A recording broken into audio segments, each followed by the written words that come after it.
My name is Jason, and I am a Los Angeles contractor and real estate developer. I've built over 100 single-family custom homes. Over the last 11 years, I've decided that now is the time to really start educating people on what we do, how we do it, and the whole process behind it. My job is to basically buy properties, build them, and sell them, right? That's what I'm here for. That's the name of the show, buy, build, sell. Are you interested in getting into the trades? Are you interested in being a contractor? Are you a developer? Are you in the real estate industry at all? Are you in the lending or financing side of real estate? If you are, this is the best place to be, because I'm going to teach you all the tips and tricks in getting into this industry, doing this industry well, and being the most proficient builder you can possibly be. If you're not yet a builder and you have desires to be one, then you're at the right spot, because I'm here to teach you all of those tips and tricks. I'm going to show you all of the ins and outs of my industry. I'm going to try to make sure that I'm teaching you everything I possibly can about what I do. I'm glad you guys are here. I'm glad you guys are gonna be a part of this journey with me, and I look forward to showing more of the process with you. This is buy, build, sell, and I'm here to show you. Agents are always coming by our properties, and to be honest, I actually love meeting the agents. I love meeting agents who are walking these streets and getting to know these neighborhoods, getting to know the builders in these neighborhoods, because that means they have buyers, they have people who are interested in these projects, interested in the products that we'll put out there, and they're more informed about what's going on in the neighborhood. When you get an agent who just reaches out to you from the middle of nowhere, they may not really know what you're up to. But agents who are coming and meeting the builders in these neighborhoods, they know you. They know your face, they know your product, they know what you're putting out there, and they know that when they do have buyers, they'll want to push that product to them, as opposed to the guy down the street who's maybe not building as well, or they had issues with in the past, whatever it is. Really getting to know the people in your neighborhood is really important. And honestly, it's an honor to meet people who see my projects and want to meet me and know that I'm a good resource for them. So I look forward to meeting their buyer on this project. And today you're going over the next phase of the project. Now, if you remember this site, this is the actual site that we were on when we were doing our demo here at Pacific Palisades. And now we are standing on dirt, and we're looking at a bunch of forms. A whole bunch of stuff that we're going to go over right now and explain. Now, the main question that we get is, how do we know where to place the house? What we do is we actually get the house surveyed and marked out appropriately, and we'll see that we have 4 locations throughout the whole entire project. And we take those and we streamline them in the frost. That's how we know where to dig our foundation, and that's how we got to this whole situation here, where we have the forms laid out and spread out to what the house is for, where the house will be. Once we get to that, we start actually working with the project itself. This is where we get into the details that lead us to what kind of rebar we're using, how the rebar is placed, why we're placing hold downs where they need to go. The plumbing gets laid out, the electrical gets laid out, all of these things that we want to see on the finish. We're dealing with those things today to make sure that they're not in the way, that they are placed where they need to be, that we're not running into issues later on. The issues that we see most commonly are going to be things that I'm going to let Alex take from here and tell you about, because he's responsible for making sure that the problems that we commonly see on our projects are resolved before we see them. Now, we don't always get so lucky. Sometimes we try to resolve a problem and that might make another problem, or we try to resolve a problem and we miss the mark by 2 inches, or things that we couldn't necessarily see coming, come anyways. This is construction. Nothing is perfect. But Alex, what are 3 things that we see commonly on our job sites that we try to avoid or deal with before we end up getting to that point where we have the help? Probably one of the main ones is making sure that we have the house very squared off, the quarters, the typical kind of way. We do add a penalty default. You can notice if something is off by about a quarter or even about an inch if things aren't perfectly squared off. And I'll take you on that one thing right there, number 1. Yeah. So annoying, because you get to that and you're like, Alex, why isn't the drywall squared up? Why are we having this weird angle in a family room, or where there shouldn't be, like, this is new construction. There shouldn't be a reason for a wall to be crooked or angled or out of place or out of plumb. So dealing with those things right now, that's important. That's level 1. That would actually prevent a lot of different issues. And then also our plumbing. Something as simple as maybe the wall having a different dimension in certain sections can give us a mixture of different measurements that maybe throw off the toilet or the center of the drain in the shower, which can really be an issue once we start doing the finishes. Like tile won't be as centered as it should be, or even sometimes we have a post that will land on top of a pipe. If we didn't catch that now, because a huge headache after. Super frustrating, right? It's literally, imagine you've done all of this work to lay out the pipe. You have all of your groundwork completed for your footings and your slab. You're already framed up, and you're saying the plumbing is literally not capable of being run to where we need it to go to accommodate the bathroom upstairs, the toilet upstairs. So now we have to literally remove concrete, demo out concrete in a new construction project. We're demoing concrete and moving the pipe somewhere else to accommodate this house. Likely. Again, feasible, doable, everything is fine, things happen. But that shouldn't have to be the case when you're doing new construction. We should have the foresight enough to really avoid those things. Again, it happens. Even when we try, it always happens. Sometimes there's no getting around it. Yep. But trying to do that was now a super important. What's number 3 for you? Number 3 really would be the placement of the anchor bolts and even hold downs. A difference between an inch and a hold down could be a big deal, because right next to a hold down, usually you have a post and maybe it's a window or a door or anything like that. And if anything is not where they should be, we get those issues after to try and resolve misplacement of an anchor bolt, or it's in the way of a pipe or anything like that. And the same thing, just making sure that everything works good.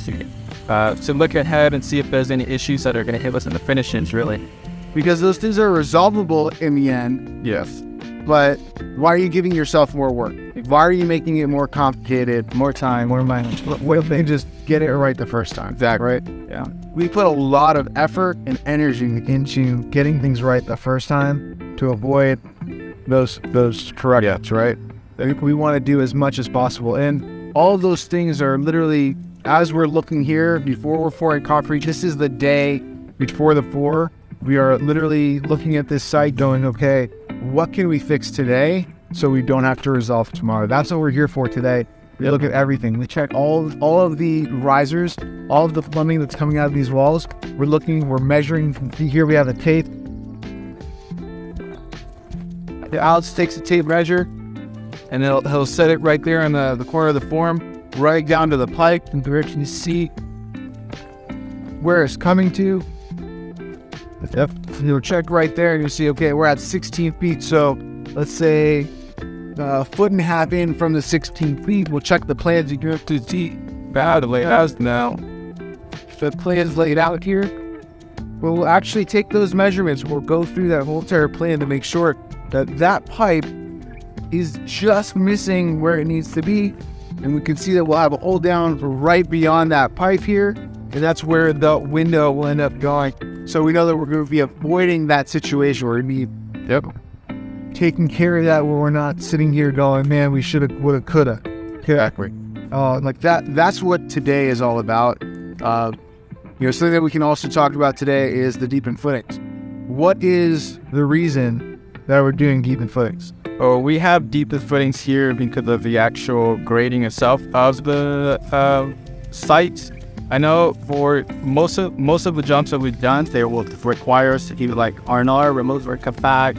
What we don't know what that is, go ahead and check out another one of our videos what that is. So he'll explain all that in that video. And since we did have to do that here, we were allowed to do deepened footings, which is basically instead of a 2-foot footing, we have 4 feet.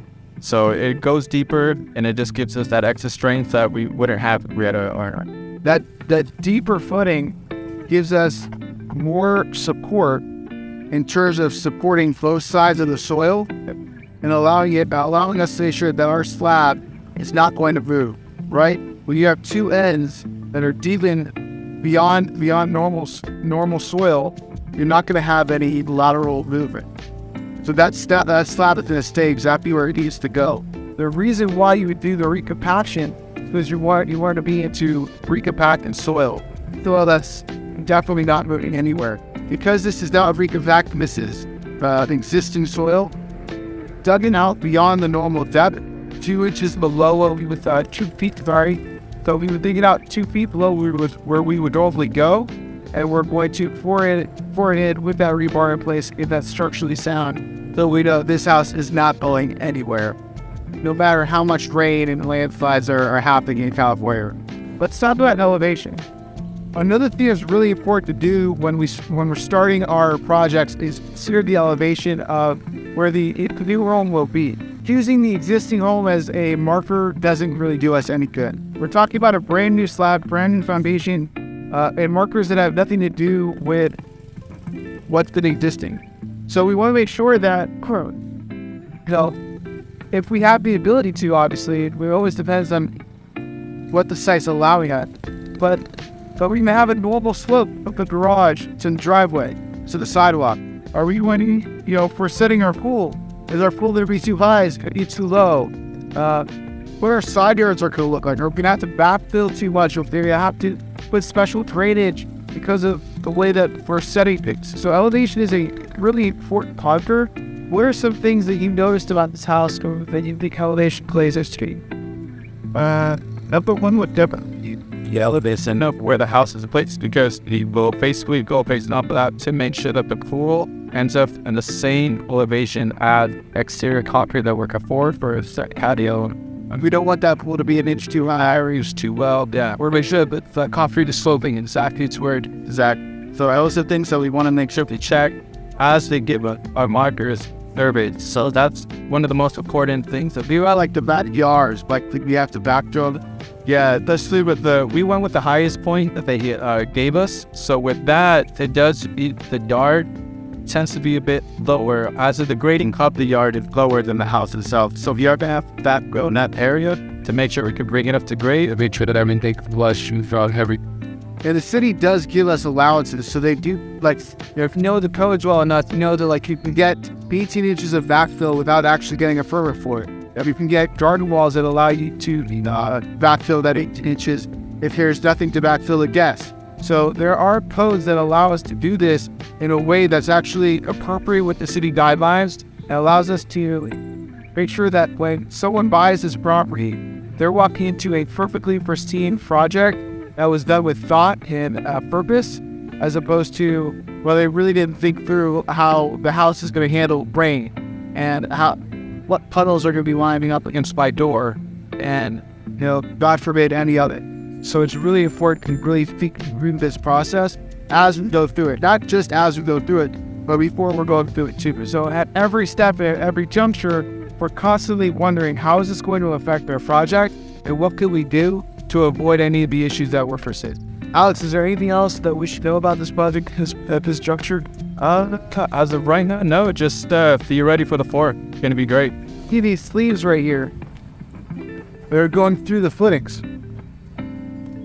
Alex, do you know why those sleeves are there? This is just something to protect the actual pipe itself when you pour the footing. Because this is going to go higher once we have the slab, and it allows us to have just that extra bit of protection. What I know that we're protecting you from is we're actually protecting you from expansion and contraction. So if the existing pipe is fully encased in concrete, and the concrete shrinks or expands at any point, you can actually put pressure on that pipe and break it, and then we might have issues later on. We don't want issues. We avoid those issues. So by putting a pipe around our pipe, we're protecting it to make sure that we're not going to have it. Because everywhere else, the reason why we're doing it through a footing is because that's where it's going to get completely encased. If everywhere else we bury the pipe, I would bury the pipes over any flat surface where we can bury that pipe, we're burying it under dirt, which means that dirt has the ability to expand and contrast from. And if you actually notice on the further to the well, where cement will be that's involved that thinking. That down all the valve. That's the reason. Anytime we have a pipe that's fully encased in concrete, we're protecting it from making sure that we're not having issues because of the concrete later on. Another thing that we do also to make sure that we're not breaking concrete later on is we're putting in conduits for all of the outlets that we want to put. Because this is a slab on grade, that means that concrete is going to be poured along the full entire top surface of this foundation. That means that we can't go underneath the foundation at a later date to do anything or change anything. So everything that we do right now, we need to make sure that it's as close to perfect as possible. So if we want an outlet in the office, we have to make sure that we're putting conduit in the outlet in the office now, because if we want to put an outlet there later, we have to cut the concrete, chip it out, and do all that work later. And again, we like to avoid hardwood as much as possible. We're lazy. And we do the same thing for that island there in the kitchen, trying to make sure that we're avoiding all that tough work down so we can get it right. So that's it for our rough work here on our foundation. We'll see you on the floor, and then we'll see you for framing as well. If you want to stay updated on what we're doing, please go ahead, subscribe to the channel. I'd love to see you there. You got to also check out the Instagram because we get daily updates there as well. Until then, I'll see you on the next video.